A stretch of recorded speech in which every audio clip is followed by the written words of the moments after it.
Hello everyone, welcome back to my channel BPSC Man Map and good morning everyone. तो आज मैं BPSC का जो मेंस का 70वीं का जो क्वेश्चन दूसरा देख रहा हूँ कि कैसे लिखना है। एक मैंने पहले ही वीडियो डाल चुका हूँ, तो आप लोग देख लेंगे उसको जो नहीं देखे हैं सो। और यदि अच्छा लगता है तो लाइक शेयर सब्सक्राइब करना नहीं भूलेंगे बीपीएससी मैन मैप को। तो पहला एक दो चीज़ आप जान लो मेंस के लिए कि क्या क्या हमको करना है। पहली बात तो आप सेम मतलब A4 पे नहीं लिखना है, जैसा उसका वो होता है ना, वो लाइनिंग जो छोड़ा हुआ, वो स्पेस छोड़ा हुआ पेज, उस पर आपको लिखना है। और पेन कौन सा यूज करना है, आप V7 यूज कर लो, V5 यूज कर लो। वैसे V7 बेस्ट है, इसलिए कि स्कैन करने पर वो बेहतरीन दिखता है। ठीक है, वैसे भी बीपीएससी में क्या करता है ना, वो स्कैन करके चेकिंग होता है। ठीक है, तो ये आप V7 यूज करें। और जो पेपर आप यूपीएससी वाला पेपर पे ऊपर ट्राई करें लिखने का, उससे आपको पता चलता है कि कितना वर्ड हमको लिखना है और कितने टाइम उसमें मेरा जाता है। तो वो प्रैक्टिस आपको उस पर करनी है। तो देखते हैं, इसके लिए हमने ये क्वेश्चन चूज किया है GS2 का 70वीं मेंस का। GS2 का ये क्वेश्चन है 8 मार्क्स।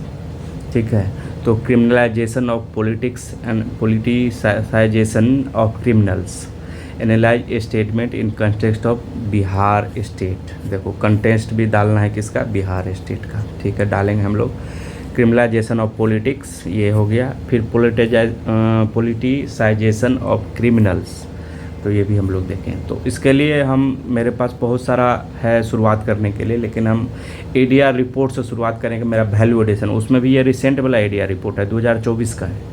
तो इसमें हम देखते हैं कि 66% of the Bihar MLA have criminal cases. 4th rank है बिहार का स्टेट में, समझ रहे। आंध्र प्रदेश का टॉप रैंक है उसमें क्रिमिनल में, विथ 49% ऑफ सीरियस केसेस। हम देखो कितने फैक्ट डाल दिया है, 66% डाल दिया कि बिहार का MLA है, 4th रैंक डाल दिया है। उसके बाद 49% ऑफ द सीरियस केसेस है, ADR रिपोर्ट को कोट कर दिया है। तो बेस्ट मेरा इंट्रोडक्शन हो गया। इतना ही देख के आपको चेकर जो है अच्छा मार्क्स दे देंगे। उन्होंने देख लिया कि बच्चा को आता है, रिपोर्ट वगैरह उन्होंने पढ़ा है। ठीक है, उसके बाद हमने थोड़ा सा उसको डिफाइन भी कर दिया कि क्रिमिनलाइजेशन ऑफ पॉलिटिक्स क्या है। Means entry of criminal element in the politics. और फिर दिखा है पॉलिटिसाइजेशन ऑफ क्रिमिनल मीन्स क्या है कि political support of politician to the criminals. यहाँ क्रिमिनल्स आप लिख लेंगे, क्रिमिनल्स। ठीक है, उसमें कुछ हमने एग्जाम्पल भी डाल रखा। क्या है, अनंत सिंह डॉन है, ये उसको बना दिया क्या MLA। उसको विशाल सिंह, बीजेपी ने विशाल सिंह को, जो कि क्रिमिनल एलिमेंट है, उसको उन्होंने टिकट दे दिया था, तो इसलिए भी न्यूज़ में था। तो हमने कंटेक्स्ट भी डाल दिया, देख रहे हो। शहाबुद्दीन, हमने कंटेक्स्ट भी डाल दिया, वहाँ बिहार का कंटेक्स्ट भी डाल दिया कि उसका 4th रैंक है, इतना % MLA है। ठीक है, तो हमने उसको डिमांड को एड्रेस कर रहा हूँ साथ साथ में। ठीक है, तो शहाबुद्दीन हो गया, विशाल पांडे हो गया, कुछ नेम भी हमने एड्रेस कर दिया। और इसमें देखो तो हम और क्या लिख सकते, कॉज क्या है इसका, कॉजेज देखते हैं क्या क्या है। देखो मसल पावर है।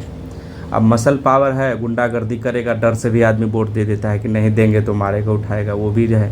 मनी पावर है, नहीं कुछ चला तो चलो मनी ले लो, वोट दे दो। दारू, अब तो दारू बैन है फिर भी चल ही जाता है, मनी लेके दारू पिला दिया उससे पहले, इलेक्शन से पहले, तो उसके कारण भी वो जीत जाते हैं। विनेबिलिटी, देखो इसका जो तीसरा विनेबिलिटी, जो क्रिमिनल एलिमेंट है ना, उसका जीतने का चांसेस प्रोबेबिलिटी 15.4% होता है, जबकि नॉर्मल कैंडिडेट से जो जिस पे कोई क्रिमिनल चार्जेज नहीं है, तो उसका केवल 4.4% जीतने का। ये भी ADR रिपोर्ट ही है, यहाँ भी पोस्ट में ADR रिपोर्ट डाल देंगे आप 24 का। उसके बाद फिर देखो चौथा क्या है, weak judicial system pendency cases. अब जुडिशियल सिस्टम पे इतना केसेस पेंडिंग है, तो वो उस पर चार्ज को कन्विक्ट ही नहीं हो पाते हैं। लिली थॉमस केस देखा होगा कि कन्विक्ट ही नहीं हो पाते हैं बहुत सारे जो क्रिमिनल एलिमेंट है, MP है, MLA है। तो वो वीक, इसके लिए हमको फास्ट ट्रैक कोर्ट हम लोग देखेंगे, रेमेडी मतलब सोल्यूशन क्या क्या उसमें कर सकते हैं। तो ये पेंडिंग केसेस बहुत सारा है, वीक जुडिशियल सिस्टम है, उस पर जल्दी वो कन्विक्ट नहीं हो पाता है। ठीक है, चौथा देखते हैं वेस्टेड इंटरेस्ट ऑफ वोटर। जैसे शहाबुद्दीन को देखो, बोलता है हीरो ऑफ द मुस्लिम, मुस्लिम लोग उसी को वोट देते हैं कि मेरे जात का है, ये है। उसमें कास्ट बेस्ड भी हो जाता है कि चलो मेरा कास्ट का वोट देते हैं, कुछ ना कुछ काम पड़ेगा तो हो ही जाएगा। तो यहाँ पर वेस्टेज इंटरेस्ट ऑफ वोटर भी है। छठा देखते हैं political criminal nexus, symbiotic relation. Symbiotic relation मतलब क्या, कि मनी देगा उसको वोट, जैसे फंडिंग करता है, स्टेट फंडिंग ऑफ इलेक्शन, वो तो हो गया जब को स्टेट करेगा। और नॉर्मल आदमी जितने भी क्रिमिनल एलिमेंट है वो सब क्या करते हैं, उसको फंडिंग करते हैं वोटिंग इलेक्शन के लिए। तो फंडिंग करने से क्या उसका मतलब पैसा वो देता है, तो उसको प्रोटेक्ट करता है। कोई भी कहीं फंसता है, कोई गलत काम करता है, तो उसमें क्या होता है, वही है पॉलिटिसाइजेशन ऑफ क्रिमिनल, उसको बचाता है। तो दोनों में क्या है, सम्बायोटिक रिलेशन है, हम लोग पढ़े होंगे एक बायो में। ठीक है, तो इतना 6 पॉइंट होगा, इतना ज़रूरत भी नहीं है। 8 नंबर का क्वेश्चन है, 3-4 पॉइंट आप दे दिए या पॉइंट मार के दे दिए तो बहुत है वो। ठीक है, अब उसके बाद हम और सारा कॉजेज है, बहुत सारा हम तो देखे ना, जैसे लैक ऑफ इन्फोर्समेंट है, जैसे करप्शन का चार्जेज है, चार्जशीट ही नहीं हो पाता है, पुलिस उसका सहयोग ही नहीं करता है। उसके बाद ट्रांसपेरेंसी डेफिसिट है कि चार्ज उस पर एक सीरियस चार्ज जो है वो अननोन है, क्या है वो पते नहीं है। ठीक है, और तो देख ही लिए। उसके बाद देखते हैं हम लोग इम्पैक्ट क्या है। ये है इम्पैक्ट। देखो पहला तो है पॉलिसी पैरालिसिस। ऐसे ऐसे टर्म को यूज करेंगे ना आपको मार्क्स मिलेगा। पॉलिसी पैरालिसिस, रिफॉर्म कॉम्प्रोमाइज़ हो जाएगा, पॉलिसी नया नया बढ़िया बढ़िया पॉलिसी लाएगा ही नहीं, सेल्फ इंटरेस्ट उसका उसमें रहेगा।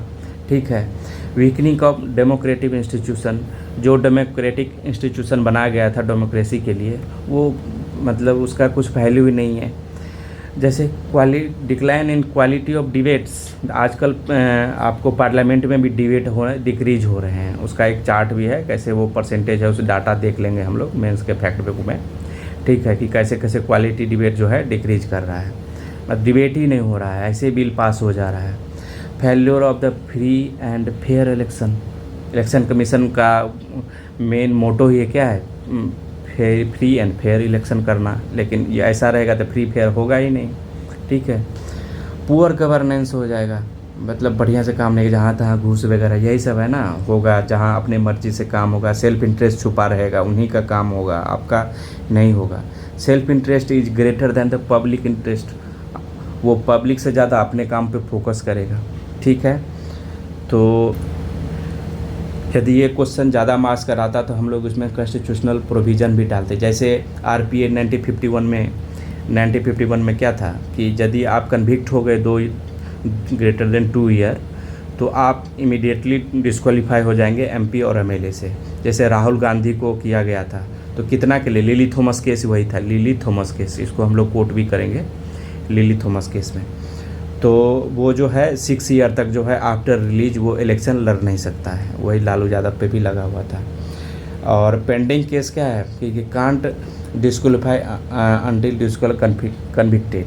ठीक है, उसमें एडीआर रिपोर्ट भी बहुत सारा है कि जो जितने भी एमएलए एमपी होंगे उसका एसेट आपको दिखाना, एमएलए एमपी का एसेट जो है उसको शो करना पड़ेगा अपने साइट पे। ये भी सुप्रीम कोर्ट ने public interest foundation versus union of India case में बताया था, 2019 का केस है ये।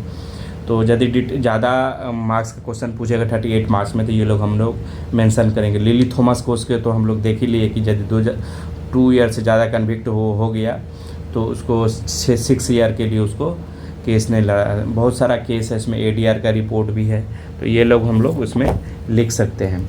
हम लोग इम्पैक्ट को तो देख ही लिए, इसमें और इम्पैक्ट हम लोग लिख सकते हैं। वैसे इतना लिख के हम क्या करेंगे, 8 ही मार्क्स का है। जैसे क्वालिटी डिबेट तो देख ही लिए, पॉलिसी देख ही लिए, सोशल डिसहार्मोनी होगी, लोगों का ट्रस्ट जो है गवर्नमेंट से उठ जाएगा, इरोजन ऑफ एथिक्स हो जाएगा, डेवलपमेंट कंप्रोमाइज हो जाएगा। ठीक है, तो अब हम देखते हैं वे फॉरवर्ड में हम लोग क्या कर सकते हैं। तो देखते हैं स्टेट फंडिंग ऑफ इलेक्शन, ये ना सुप्रीम कोर्ट में ही वो बताया गया था। स्टेट फंडिंग ऑफ इलेक्शन क्या आता है, स्टेट सबको बराबर मतलब फंडिंग करे, जिससे वो सेम मतलब सेम लेवल पर दोनों सब पार्टी रहेंगे। जैसे अभी मोदी जी रैली करते हैं तो 25 करोड़ खर्च करते हैं, वही राहुल गांधी करते हैं 10 करोड़ खर्च करते हैं, तो इक्वल लेवल ग्राउंड नहीं है। तो इसीलिए स्टेट फंडिंग करेगा सबको। जैसे ऑल इंडिया रेडियो पर सबको टाइमिंग सेम मिलेगा आने के लिए, नेशनल पार्टी को वैसे मिलता है। ये आइए इस पर अपना प्रचार कीजिए। जैसे इसके लिए स्टेट फंडिंग ऑफ इलेक्शन किसने, Indrajit Gupta committee and Dinesh Goswami committee, दोनों ने ये बताया था कि स्टेट फंडिंग ऑफ इलेक्शन करो। तो ये आप कमेटी को ज़रूर मेंशन करेंगे, ये वैल्यू पॉइंट है। उसके बाद है इंटरनल पार्टी डेमोक्रेसी होना चाहिए पार्टी में ही, तो इससे हमको क्या ट्रांसपेरेंसी बढ़ेगी। एम्पावरिंग जुडिशरी को एम्पावर करो, इलेक्शन कमीशन को जैसे पावर दो, जैसे उसको तीथलेस भी बोला जाता है कभी कभी, वैसे कुछ कुछ मॉडल कोड ऑफ कंडक्ट के लगाने के बाद पावर तो बहुत इनको दिया गया है, लेकिन फिर भी वो थोड़ा इन्फ्लुएंस हो जाते हैं थोड़ा सा, ठीक है, उसको भी एम्पावर करने की ज़रूरत है। वोटर अवेयरनेस, जैसे कुछ हमको याद था, जैसे CVG लैब जो था वो अवेयरनेस के लिए था, कहीं पर करप्शन उस तरह का कुछ गलत हो रहा है इलेक्शन में तो आप वीडियो बना के भेज सकते हैं वहाँ पर, इलेक्शन कमीशन जल्दी से जल्दी कोई एक्शन लेगा। फास्ट ट्रैक कोर्ट, हम जल्दी से जल्दी उस पर पेंडिंग केसेस को निपटाने के लिए हम लोग फास्ट ट्रैक कोर्ट बना सकते हैं, ठीक है। और हम स्ट्रिक्ट लीगल रिफॉर्म ला सकते हैं, लीगल रिफॉर्म को स्ट्रिक्ट कर देंगे। जुडिशरी को तो हो ही गया, ओवरसाइट बॉडी जैसे बहुत सारे रिपोर्ट जैसे ADR है उन लोगों को एम्पावर करेंगे, NGO को एम्पावर करेंगे जो सो वोटर अवेयरनेस कैंपेन सब चलाता है, नुक्कड़ नाटक सबको हम कर सकते हैं। कास्ट रिलीजन ये सब इम्पोर्टेंट नहीं है, न्यू जनरेशन सोशल मीडिया पे उसको अवेयरनेस फैला सकते हैं। सिविक एजुकेशन हम लोग प्रमोट कर सकते हैं जिसके लिए कि जनता जागरूक हो। मीडिया को स्ट्रेंथ कर सकते हैं एंड सिविल सोसाइटी को, जिससे रीच मोर बढ़े, ठीक है। तो लास्ट में हम लिली थॉमस केस का जो था उसको हम लोग कोट करेंगे, जैसे सुप्रीम कोर्ट ने लिली थॉमस केस में बोला था, said that criminalisation of politics is the Ben of the society, इसको डबल हबल कोमा से इसको हाईलाइट कर देंगे। तो लास्ट में भी हमने लिली थॉमस केस का सुप्रीम कोर्ट का जजमेंट दे दिया। तो ये रहा इतना आपका क्रिमिनलाइजेशन ऑफ पॉलिटिक्स पे, और बहुत सारा अपने से सोच के भी लिख सकते हैं, सिंपल पॉइंट्स हैं। और यदि इसका आपको PDF चाहिए तो ये आपका टेलीग्राम चैनल है, टेलीग्राम चैनल आप ज्वाइन कर लेंगे, वैसे डिस्क्रिप्शन बॉक्स में भी इसका आपका लिंक होगा। और BPSC माइंड मैप को आपने लाइक शेयर सब्सक्राइब नहीं किया तो ज़रूर कर लें। एक 71st जो मेंस होगा उसके लिए हम लोग बेहतरीन तैयारी इस पर करेंगे। बहुत सारा टॉपिक आपको बना बनाया नोट्स मिल जाएगा, जिसको आपको ज़्यादा मेहनत करने के लिए वैसे ही छाप देना। वैसे भी प्रत्येक टॉपिक का आपको इंट्रो कंक्लूजन आपको तैयार होना चाहिए, कुछ ना कुछ पॉइंट, कुछ डाटा, कुछ रिपोर्ट्स, ये सब कुछ जैसे SDG का गोल, ये सब हमको तैयार रखना चाहिए कि जब भी मन करे जहाँ मन करे घुसा देना है। तो इससे हमको आंसर लिखने में दिक्कत नहीं होती है, थोड़ा सा तो लिखना है, खुद से लिखा जाता है। बहुत लोग बोलते हैं इंग्लिश में इशू आता है, कुछ इशू नहीं आता है, लिखोगे ना तो फिर स्टार्ट हो जाता है, बढ़िया से लिखने में मज़ा आ जाता है, ठीक है। तो दोस्तों धन्यवाद, आप BPSC माइंड मैप को लाइक शेयर सब्सक्राइब कर लें, और आगे और वीडियो आएंगे। धन्यवाद।